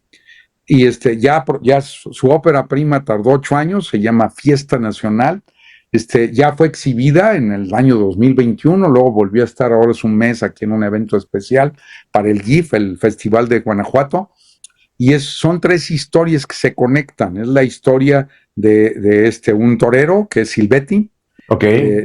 3 generaciones, su padre que era el rey David que se suicidó, y el abuelo también que era torero. La segunda historia es una artesana wixárika con escenas nunca filmadas, al menos que se hayan hecho públicas, de ceremoniales wixárdicos. Y la tercera es la Pasión de Milpalta, acompañando al que interpreta a Cristo en la Pasión. Wow. Ese es para manejar, es un homenaje al cine ruso. Y luego David, haciendo otras cosas, le producimos a Tequila Clase Azul, el especial que sale se grabaron 5 grabaciones, sale una cada año y ya salieron 2 para el especial de Día de Muertos, y también está haciendo una película. Y además fue seleccionado por Werner Herzog para un acelerador en Lanzarote, en España, de muchos candidatos, y entonces salieron 50, él fue uno de ellos, David, y Augusto, así es su nombre artístico, ahí es David Augusto, y de los 50 salieron 17, luego hicieron una depuración y fueron 5, es uno de los 5. Tenemos una productora francesa y estamos en un proyecto de construcción de un hub cinematográfico. ¡Wow! ¡Qué padre! Con producciones Francia, España, México, y hacer toda la postproducción aquí. Y la primera fase consiste en elaborar 15 guiones, de los cuales seleccionaremos 5 que van a ir por levantamiento de capital. Una producción de bajo presupuesto son alrededor de $3 millones, y es lo que estamos apostando, estamos construyendo. También estoy metido en cine, en producción ahí. También René es socio ahí del negocio, estamos metidos en esto. Y básicamente es, mira, como dice, podré ser, por eso Steve Jobs se metió en esto, si recuerdas el libro. La gente no se va a acordar de Compaq ni de cómo lo manejar. ¿Sabes de qué se va a acordar? De la memoria filmográfica. Sí, eso sí. Eso sí. Eso sí. Por eso es importante guardar esa historia y documentarla. Y por eso estamos haciendo lo que estamos haciendo. Y si va acompañada de una liberación de de lo que pasó en la historia de la computación en México, y que saquemos nosotros, autorizándose, yo espero que sí, la historia de Compaq en forma de video, pues ahí hablas de sus autores y de lo que hicimos y por qué lo hicimos. Claro. En un momento, a tu pregunta de Xochitl, te diría, es lo que necesitamos. Necesitamos que nos quiten ese contexto de que somos los explotadores y todo. Así es. Compaq es la empresa, la única, y en el IPADE luego de repente no la creían, 20% de reparto de utilidad. Nosotros dábamos el 10 más otro 10. Hoy damos un adicional, se ajustó, pero damos más, y es legal, todo lo hacemos ahí. Entonces, ¿qué te diría? Eso es lo que necesitamos, un modelo de empresariado. Pero hoy el país también te tiene una actitud, pues, ¿qué tienes que hacer? Moverte en el mundo, hacer otras cosas, pero apostar a crear empleo aquí. Totalmente de acuerdo. Que sería el mensaje. Y la otra, igual que la carita, sé feliz, maestro. Por supuesto. No pospongas las cosas, viaja, diviértete, que al final, como lo digo en mis pláticas, estoy profundamente enamorado de mi mujer, entonces caminar los dos en la playa tomados de la mano y con nuestros nietos y un mundo cada vez mejor. Ese es el sueño. Qué bueno, me parece muy bien, lo comparto enteramente, y la verdad es que no sabes que esto ha sido mucho más de lo que nos imaginamos. Yo creo que nos quedamos, estoy hablando por Marco y por mí, pero nos quedamos muy contentos de tener esta conversación contigo. Nos quedamos muy honrados del tiempo que nos das para poder hacer este proyecto que tenemos Marco y yo en las manos, una muy grata realidad, y así como tú lo dices, un homenaje para todo el esfuerzo que se necesitó para hacer de esta industria una gran realidad. y muy contentos de que estés tú en ella porque no se puede escribir si no estás tú, mi estimado José Luis. Yo le agregaría, y a lo mejor se los dijo mi compadre, es la labor de los que no aparecieron, como mi madre, que fue la que puso dinero y donde empezamos ahí en este lugar, nos tuvimos que ir ahí en una mesa de cerveza y llegando en condiciones donde a veces la gente no lo cree, a veces dicen, oye, es que son empresarios que estudiaron en el POL y todo, y de repente se corren rumores, no, maestro, somos jalisquillos, ¿verdad? Nosotros aquí, ¿verdad? Está bueno. Oye, para el material, ¿quieres que lo vea con Carmen? Lo que nos puedas enviar. Sí, que se ¿Sí? sincronice para que se encargue mi equipo que le saque fotografías. Ya hemos tomado algunas de las diferentes versiones. Esta es cuando se nos acabó el dinero. Ok. Y aquí, impreso allí, imagínate aquí, lo imprimíamos en impresora de puntos. Sí, nos platicó Porque René. no Sí. teníamos dinero y ahí fue cuando nos dijeron, a lo mejor Marco también le tocó y ya le van a bajar la calidad. No, maestro, no tenemos dinero y luego fue volver hasta que llegamos ya a números que permitieron que pudiéramos hacer un empaque después posterior. Mira, ya. Sí, ya está muy bonito. Y Yo luego me ya acuerdo mucho virtual, ya lo bajas. uno blanco que era todo blanco con la letra en azul, que era Sí. como plástico. Ese, exactamente. Ándale, me O acuerdo mucho de ese. de ese ya vino la caja, Exactamente, sí. la versión de Windows, y luego ya llega y el cambio del logotipo. Qué bonito Ya está. aquí. Felicidades. Ah, sale. José Oye, Luis, no, Que René pues les dé un ejemplar a cada uno, ¿eh? yo le digo, claro que sí, por Si no supuesto. tiene, le dices que yo todavía guardo alguno hasta que me llegue la siguiente impresión. Va a ser más fácil que se los pida a Carmen. Si no te incomoda, se los A pedimos a Carmen. Carmen. Ah, sí, claro, se los mando a ustedes directo ahí también. Órale, pues. Y le digo a René que Marco, me pues, reponga. O sea, dígame pues, en dónde se los envío. muchas gracias por la plática. Me hiciste recordar viejos tiempos de cuando llegabas allá, cuando llegaste a Hermosillo ahí, te presentaste y nos convenciste luego, ¿no? Mira, si no hubiera hecho el software, probablemente hubiera fundado una religión. está bien. José Luis, para terminar, ¿con qué te quedas de esa conversación? Pues bueno, primero, como acaba de decir Marco, el recordar y decir, bueno, la pregunta es ¿para qué? Y yo lo recuerdo, lo vuelvo a decir desde el principio, lo que yo quiero y es lo más importante para mí es cómo transformamos la vida de las personas.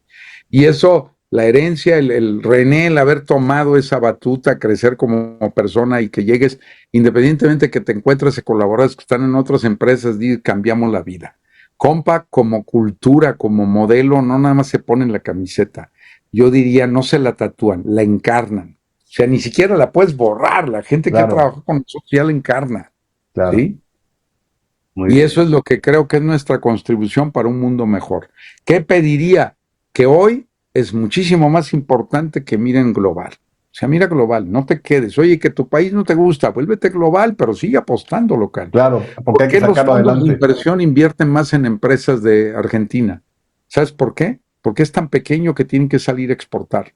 Entonces, los fondos van con alguien que tiene miras globales. Es lo mismo en Canadá. Canadá es un país que proporcionalmente en población tiene menos. Su mercado, a donde tienen que entrar Estados Unidos, Claro, nace para exportar. Nosotros tenemos que pensar en eso. así es. Somos un mercado tan grande que genera conformistas y se refleja en qué, en la cultura, en qué. Yo sé que a lo mejor son más bien beisboleros. Yo les diría, una startup es como en el béisbol. ¿Qué tan bueno es un bateador que da 330? Un venture builder, 330, maestro, una de cada tres, buenísimo. Claro, es una de cada tres, Términos sí. futbolísticos, en el momento en que la Federación Mexicana de Fútbol dividió en 2 temporadas, mató del fútbol en México. Por supuesto. Las Chivas es el único equipo que tiene 4 campeonatos seguidos, que equivale a 8 hoy. El Atlas acá dicen, ya somos bicampeones. A ver, mi amigo, el único octacampeón es Chivas, de año completo. Y esa es la gran diferencia. En Europa compiten todo el año. Todo el Es el año. campeón de liga. Así es. Teníamos antes campeón de Copa, que competían, en España compiten, en Inglaterra compiten hasta de tercera división. Hasta de tercera, Tú así tienes es. que mandar a tu talento y tienes que hacerlo para que se depure. Y aquí, como es negocio, las finales son el negocio. ¿Cómo es posible que el Claro, 12º claro. equipo pueda ser campeón. Claro. Eso equivale a que le des el título y vamos a ver los que salgan de la pandemia de medicina. A ver, tú te vas a fijar, ¿cuánto salió este cuate? ¿Le tocó pandemia? Me cambio de médico. Exactamente. Así de sencillo. Somos un país que tiene sus reglas para hacer un fracaso. Ese es nuestro problema. Muy bien. Muy bien. Lo que tú dijiste, 17 años y pruébate, mi amigo, pruébate. Así es. Hay que Oye, ya no los entretengo. Bien. No, un placer. Al contrario, la verdad es que estamos muy agradecidos, te mando un abrazote. Cuando tengamos el libro vamos a hacer un brindis. Esto yo creo que va a ser como por marzo.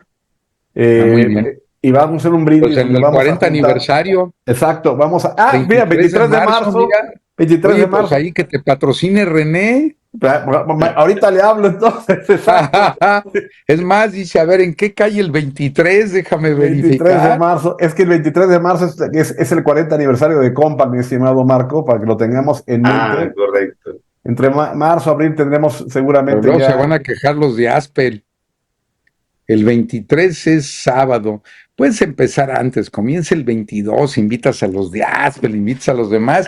El 23 es la tornaboda, mi estimado. Exactamente. Algo así tenemos en mente para podernos juntar todos y así es como un túnel del tiempo. De repente, de pronto en una habitación vamos a estar todos los que estuvimos ¿Sabes qué les ofrezco? Tenemos una empresa en España que es Sky Dream.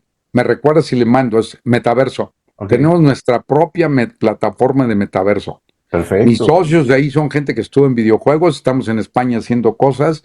A lo mejor es un proyecto interesante, buscando un esquema de patrocinio por lo que el trabajo que requiere y todo, que sea un verdadero viaje en el tiempo. Ándale, sería bonito, eso sería muy bonito.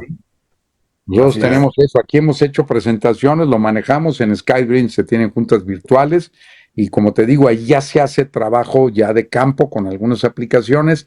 Yo no creo que vaya a tener lo que se esperaba, más bien va a ser la IA la que va a crecer, pero SkyDream puede ser una opción para decir que tengas a alguien y se consigue un esquema de patrocinio para hacer la presentación.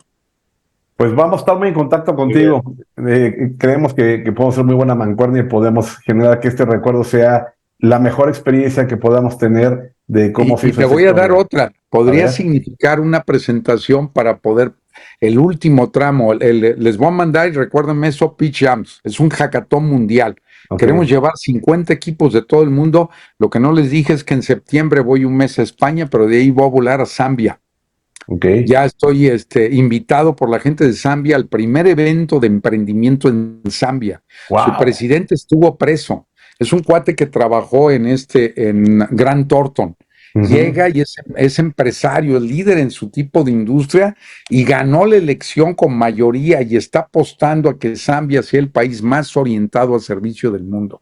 Wow. Fui compañero de un grupo de gente de Zambia en Minneapolis, en un taller que tomé para certificarme con John Scholl del Service Quality Institute. Okay. Entonces les diría, pues ahí podemos hacer un gran evento que signifique hacia dónde mirar, y entonces puede comenzar el día 21, 22 y luego termina con la presentación del libro el día 23.